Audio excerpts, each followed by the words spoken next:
कहा कि ओम प्रकाश राजभर, ठीक है, आपने कहा कि जो जोकर शब्द का इस्तेमाल किया, आप उसका कुछ और शब्द देना चाहते थे, लेकिन आपने एक ये बात भी कही कि वो भरोसे लायक नहीं है। वो उनकी राजनीति की शैली को देखते हुए आपने कहा, या किस तरह से कहा?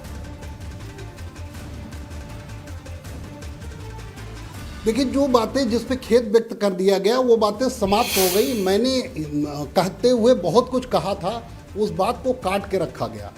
मैंने कहा, इस बात को कतई नहीं कहा कि वो भरोसे लायक नहीं है, लेकिन चूंकि वो तमाम पार्टियों से मिलते हैं, इसलिए मैंने कहा हो सकता है वो किस प्रकार काम करते हैं, वो उनकी शैली है, मुझे पता नहीं।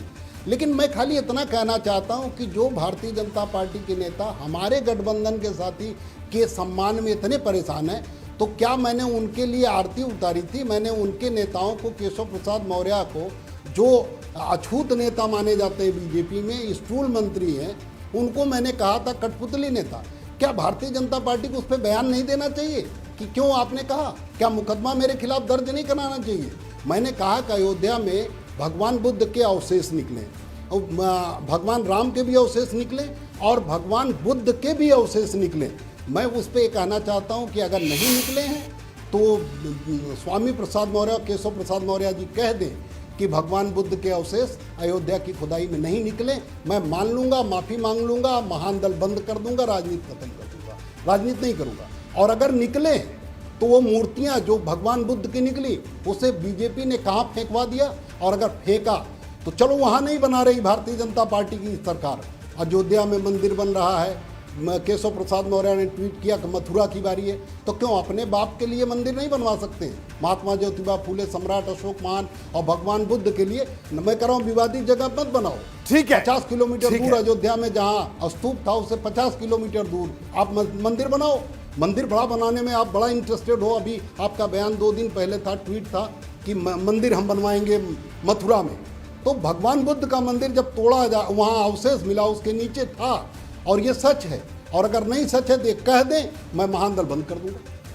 ठीक है, हमारे साथ हमारे ब्यूरो चीफ वीरेश पांडे भी जुड़ गए हैं। केशव देव मौर्य साहब, आप भी हमारे साथ बने। वीरेश, आपने केशव देव मौर्य साहब को सुना, हालांकि उन्होंने अपनी तमाम बातों का जिक्र किया। उन्होंने बताया कि हाँ मैंने कहा, और उन्होंने ये भी कहा कि उन्होंने एक वीडियो भी जारी किया जो हमने दिखाया। उन्होंने कहा कि मैं अपने शब्द वापस लेता हूं, माफी मांगता हूं, तमाम बातें उन्होंने कही। लेकिन वीरेश, इतना जरूर है कि कल से लेकर आज तक महान दल के बारे में जो चर्चा हो गई, वो पूरे पूर्व से पश्चिम तक पूरे प्रदेश में चर्चा का विषय ये बना हुआ है।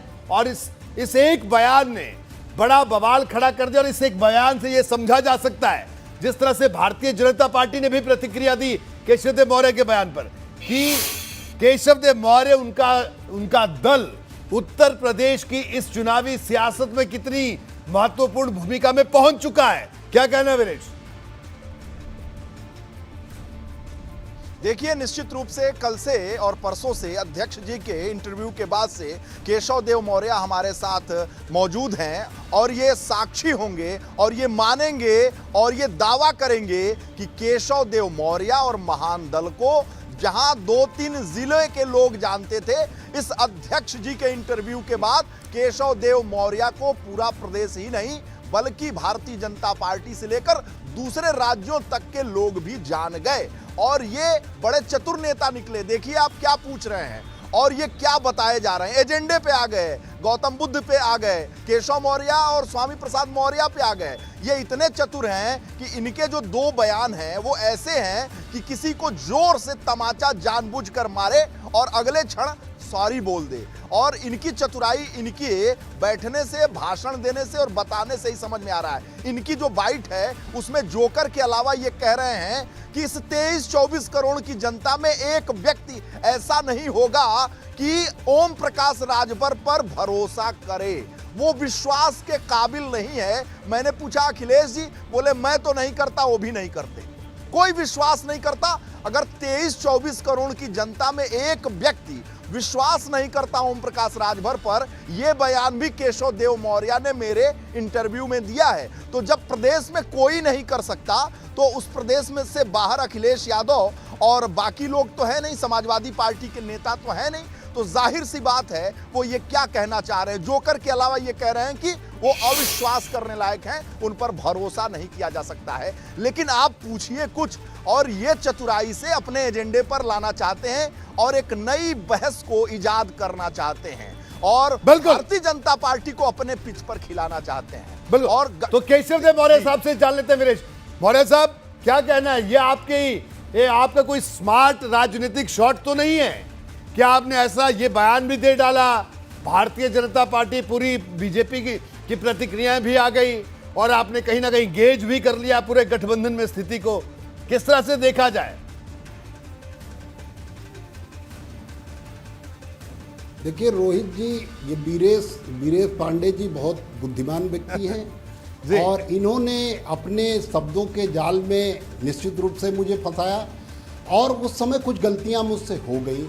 गलती हो जाने के बाद, चूंकि मैं नया नेता हूं और मीडिया में बहुत मुझे कवरेज कभी मिला नहीं था और मीडिया के बारे में समझ नहीं पाया और गलती हो गई। गलती होने के बाद मैं क्षमा प्रार्थी हो गया, लेकिन मैंने भारतीय जनता पार्टी के नेताओं को, केशव प्रसाद मौर्य और स्वामी प्रसाद मौर्य को कठपुतली कहा था और आज भी उस बयान पर कायम हूँ।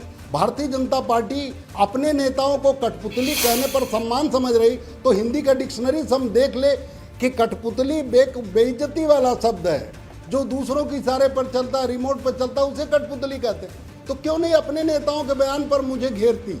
वो अपने नेताओं के बेइज्जती पर मुझे नहीं घेर रही। इसका मतलब मौन स्वीकार लक्षणम, इसका मतलब वो मौन है अपने नेताओं पे, तो उनके नेता निश्चित रूप से केशव प्रसाद मौर्य और स्वामी प्रसाद मौर्य कठपुतली हैं। भाई वीरेश जी, इनका केशव देव साहब का कहना है कि आपने अपने शब्दों के जाल में इनको फंसा दिया। लेकिन मौर्य साहब एक बात और बताइए, ये बताइए कि क्या समाजवादी पार्टी से या गठबंधन के किसी सहयोगी का इस बीच आपसे कोई संपर्क नहीं हुआ, कोई संवाद नहीं हुआ? क्योंकि होता है, ठीक है, बयान मैं कहता हूं कि बिल्कुल आप सार्वजनिक जीवन में हैं, कई बार आप बयान दे देते हैं, कई तरह के बयान दे देते हैं, उस बयानों को वापस भी लिया जाता है, जो आपने भी किया है। क्या कोई बात हुई किसी सपा के नेता से या किसी गठबंधन के सहयोगी से आपकी? ओम प्रकाश राजभर जी के सुपुत्र आज दोपहर में आपके ही चैनल पर मेरे साथ लाइव थे जी। उन्होंने भी मुझे कुछ नहीं कहा और ओम प्रकाश राजभर जी ने बयान जारी करके कुछ नहीं कहा। हम दोनों लोग अपनी बात पर सहमत हैं। मैंने अपनी बात वापस ले ली। उन्हें भी लगता है कि मैंने जानबूझकर नहीं कहा, क्योंकि वो हमारे पहले से अच्छे संबंध हैं उनसे, तो वो क्यों समझेंगे कि मैंने गलत कहा। लेकिन मैं जिस बयान पर कायम हूँ उस पर भारतीय जनता पार्टी मुझे घेरना चाहिए, उस पर नहीं घेर रही। अयोध्या मुद्दा सेंसिटिव मुद्दा है। मैं कह रहा हूँ कि वहाँ भगवान बुद्ध का वहाँ अवशेष निकला और जहाँ खुदाई हुई उसे चोरी कोरोना काल में खुदाई हुई, उस पर क्यों नहीं केशव प्रसाद मौर्य और स्वामी प्रसाद तो केशव जी और बयान देते कि केशव देव मौर्य झूठ बोल रहे हैं। केशव जी, इसके लिए मुझे लगता है एक बार फिर से आपको, जो हमारे ब्यूरो चीफ है वीरेश पांडे, उनको एक बार फिर से आपको इंटरव्यू देना पड़ेगा, तब लगता है बीजेपी वाले सवाल पूछेंगे। तो तैयार है केशव जी को और इंटरव्यू देने के लिए? बिल्कुल तैयार हैं हम। कौन सा हमने गलत कोई काम नहीं कहा भाई, गलती से मुंह से शब्द अगर निकल जाते हैं तो अब उसके लिए कुछ कहा नहीं। लेकिन जिन बातों पर मैं कायम हूँ, मैं अयोध्या के मुद्दे पर जो मैंने कहा मैं उस पर कायम हूँ और कायम रहूँगा। अगर केशव प्रसाद मौर्य और स्वामी प्रसाद मौर्य, पंडित दिनेश शर्मा जी वो डिप्टी सीएम ने मेरी बात का खंडन किया, मैंने द्विवेदी जी ने खंडन किया।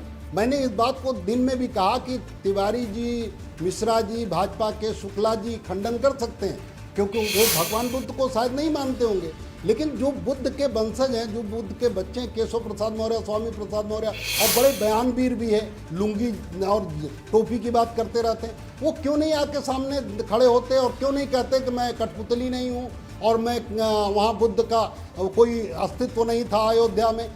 अभी छिबरामऊ कन्नौज में पुरानी मूर्ति लगी थी, उसे उखाड़ कर भारतीय जनता पार्टी के विधायकों ने फेंक दिया प्रशासन के दम पर।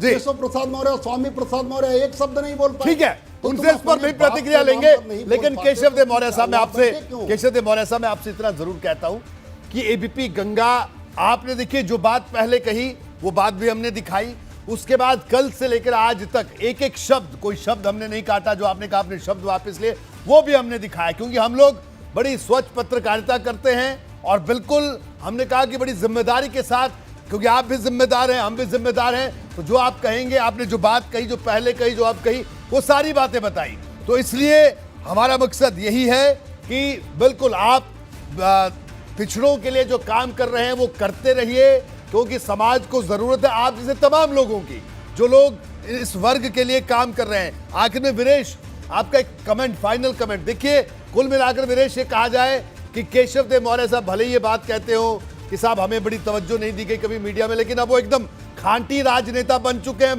पूरी तरीके से खालिस राजनेता। बिल्कुल, क्या कहना है वीरेश आपका? और वो तैयार भी हैं अगला इंटरव्यू देने के लिए आपको।